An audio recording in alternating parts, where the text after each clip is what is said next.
बता रहे हैं, जो सुनने मात्र से आपके जीवन में सुख, संपत्ति और धन की प्राप्ति होगी। तो चलिए कथा को प्रारंभ करते हैं। अगर आप इस कथा को सुन रहे हो तो पूरा सुनिए। इस कथा को आधा अधूरा छोड़कर जाने की गलती मत करिएगा, क्योंकि इस पवित्र कथा को पूरा सुनने से मनचाहा फल की प्राप्ति होगी। इसलिए इसको पूरा सुने। शिव जी माता पार्वती से कहते हैं, हे देवी, आज हम एक ऐसी कहानी सुनाने जा रहे हैं। इस कहानी को ध्यान पूर्वक सुनना। एक साधु का वेश लेके पृथ्वी लोक पर जा रहे हैं। अगर आप भी इस कहानी को सुन रहे हो तो ध्यान पूर्वक सुनना। भगवान शिव के सच्चे भक्त हो तो उनका अनादर ना करें। भगवान शंकर को पति के रूप में पाने हेतु माता पार्वती कठोर तपस्या कर रही थी। उनकी तपस्या पूर्णता की ओर थी।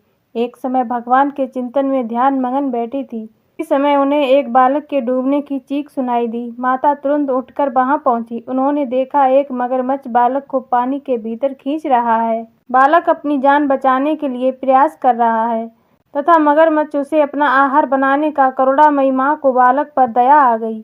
उन्होंने मगरमच्छ से निवेदन किया कि बालक को छोड़ दीजिए, उसे आहार न बनाएं। मुझे हर छठे दिन उत्तर पूर्ति हेतु जो मिलता है उसे मेरा आहार ब्रह्मा से निश्चित किया है। माता ने फिर कहा, आप इसे छोड़ दें, इसके बदले में मैं अपनी तपस्या का फल दूंगी। माता पार्वती ने उसी समय संकल्प कर लिया। अपनी पूरी तपस्या पुण्य फल उस ग्राह को उस मगरमच्छ को दे दिया।